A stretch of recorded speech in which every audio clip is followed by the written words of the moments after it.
전보다 더 많은 사람들이 여행을 다니고 대한항공을 이용하려고 합니다. 그럼 이제 대한항공 입장에서는 비행기를 더 사오든가 혹은 이제 기존에 뭐 기존에 빌렸던 비행기 더 많이 빌리는 거죠, 비행기를. 그러기 위해서는 자금이 필요합니다. 그래서 금융기관으로부터 자금을 돈을 빌리려고 할 거예요. 그렇게 되면 당연히 이자율과 상관없이 전반적으로 여행업 인더스트리에서 수요가 늘어나니까 대출 수요도 늘어나는 것이죠. 뭐 다른 기업들도 마찬가지라고 할 수 있습니다. 이제 이러한 어떤 사업의 기회가 뭐 확장되거나 혹은 기존에 여러 가지 기회들이 새롭게 나타난다면 이제 기업들은 사업을 확장하기 위해서 이제 자금을 필요로 하고요. 자, 그렇다면 이자율과 상관없이 자금에 대한 수요량은 전반적으로 늘어날 수 있습니다.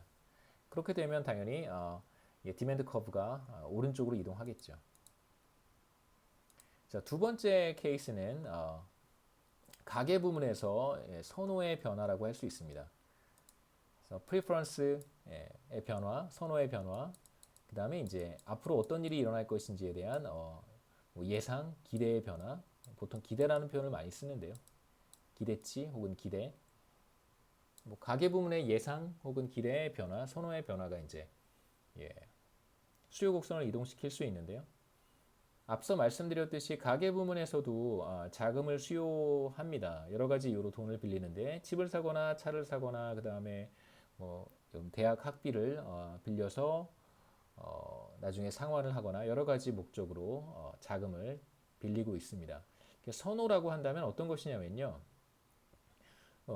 최근에 이제 이 반대의 현상이 많이 나타났죠. 이제 선호 충격이 부정적인 선호 충격이 나타나서 소비가 급감한 현상이 나타났는데 최근에 이제 반대의 상황을 한번 생각해 보겠습니다. 우리 이제 뭐 지금 상황을 생각해도 지금 상황을 생각해 보죠.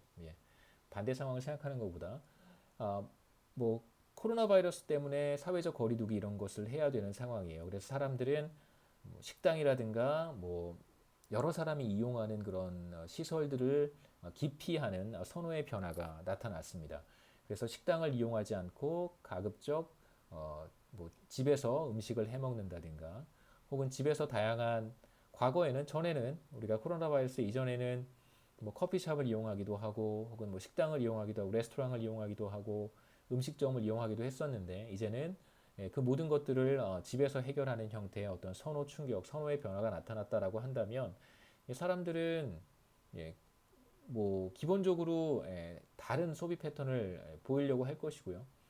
이제 거기에 더해서 내구재 소비 이런 것들도 많이 위축이 된다면 사람들이 소비를 줄이는 것이죠.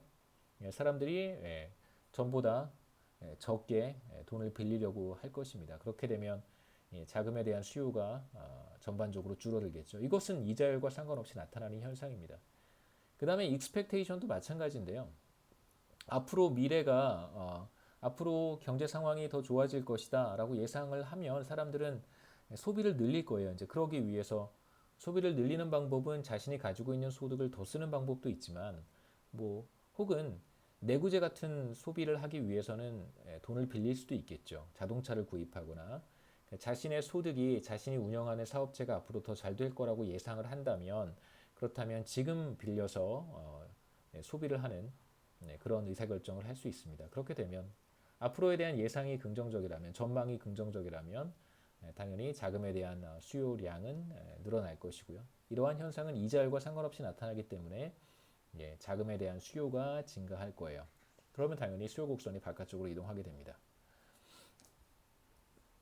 뭐 아까 말씀드렸던 이 경우에는 제가 지금 코로나 바이러스의 경우에는 크레딧에 대한 수요 곡선이 오히려 안쪽으로 이동하는 경우라고 할 수 있겠죠.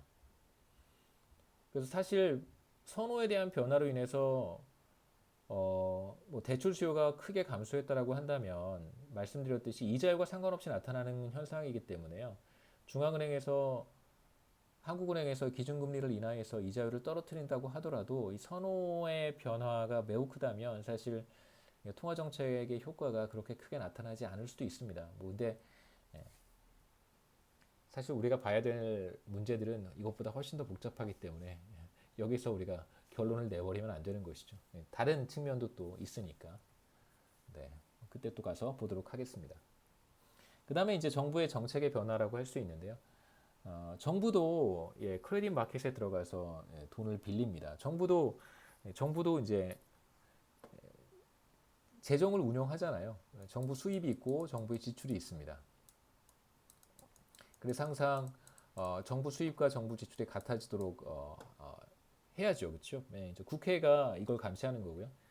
지나치게 많은 수입을 죄송합니다. 지나치게 정부가 정부 지출을 늘리게 되면 정부가 적자가 누적이 되겠죠. 그렇죠? 매년 이런 식으로 만약에 재정 운용을 하게 되면 재정 적자가 누적되고 정부의 재정 적자가 누적이 되면 그러면 불가피하게 국채를 발행을 해야 됩니다. 국채를 발행하거나 세금을 늘려야 되는 것이죠. 증세를 해야 됩니다. 그렇게 되면 국채 발행이 과도해지거나 혹은 기존에 발행한 국채를 상환하는 것이 어려워진다면 정부가 계속 지속적으로 막 적자가 늘어나고 있어요. 그러면 어떻게 될까요? 정부 적자가 계속 이렇게 누적되고 있어요. 그러면 이 차이만큼을 계속해서 보전을 해야 됩니다. 그 방법은 크레딧 마켓에 들어가서 돈을 빌리는 거예요. 빌려올 때 반드시 그냥 빌려오지 못하고요. 그냥 빌리면 뺏는 거잖아요. 그냥 빌려올 수가 없고 국채라는 걸 발행을 해서 일종의 약속을 하는 거죠. 그 국채를 가지고 있는 사람이 한테 나중에 5년 뒤에 혹은 10년 뒤에 빌린 돈이 100억이라면 이제 100억을 돌려주는 것입니다. 그런데 이제 10년 뒤에 100억 돌려주는 건데 10년 동안 국채를 가지고 있는 사람에게 계속해서 이자를 줘야 돼요. 이제 당연히 그래야 100억을 빌려주고 이자도 안 받고 10년 동안 100억을 빌려주는 사람이 어디 있겠어요. 뭐 시장 금리가 0%도 아니라면 그런 상황은 존재할 수 없으니까 반드시 국채를 가지고 있는 사람에게 매년 이자를 지급해야 됩니다. 근데 이런 상황이 계속 지속이 되면 정부는 계속해서 국채를 자본시장 크레딧 마켓에 가서 계속해서 국채를 발행해서 자금을 조달해야 돼요. 근데 앞으로 계속 이럴 것 같아요. 그러면 이제 서서히 금융시장에서 정부에 대한 신뢰가 떨어지겠죠. 정부에 대한 신뢰가 떨어지면 그러한 정부가 발행한 국채를 가지고 있으려고 하지 않을 거예요. 다시 말하면 그러한 국채를 돈을 주고 사지 않을 거라는 것이죠. 그러니까 애초에 100억을 빌려주기 위해서 그 국채를 사는 사람도 점점점 줄어들 것이고 실제로 그러한 국채는 최초에 그것을 산 사람이 계속 갖고 있는 건 아니고요. 그 국채가 계속 금융시장에서 거래가 됩니다.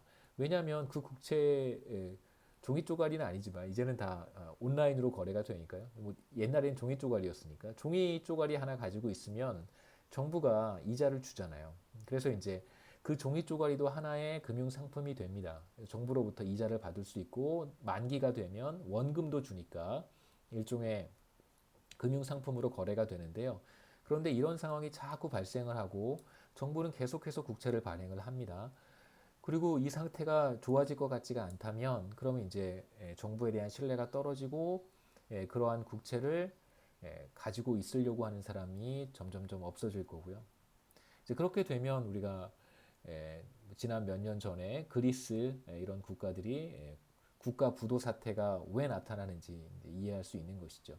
그래서 정부는 재정 수입이 재정 지출보다 작은 경우에 정부의 지출이 과도해지면 그러면 재정 적자가 발생하고요. 그럼 재정 적자를 보존하기 위해서 크레딧 마켓에 가서 똑같이 자금을 빌려야 됩니다. 그래서 경기 침체 기간 동안에는 정부가 다양한 방식으로 제 정부 지출을 늘리고요. 그래서 뭐 소득이 크게 줄어들어서 고생하는 가구들이라든가 혹은 기업들에게 도움이 되는 그런 정책을 펼 수 있습니다. 그리고 위축된 경제를 이제 경기를 진작하는 형태의 정부 재정 정책을 펼 수 있는데요. 이제 이러한 상황에서 정부의 재정 적자가 가중될 수 있고 그렇게 되면 당연히 크레딧 마켓에 가서 차입을 해야 됩니다. 그럼 당연히 이제 정부가 크레딧 마켓에 들어가서 차입을 하게 되면 당연히 이자율과 상관없이 수요 곡선이 오른쪽으로 이동하겠죠. 정부도 빌려야 되니까요. 정부가 기존에 빌리고 있지 않다가 정부가 들어가서 빌리게 되면 이자율과 상관없이 수요 곡선이 이렇게 바깥쪽으로 이동하게 됩니다.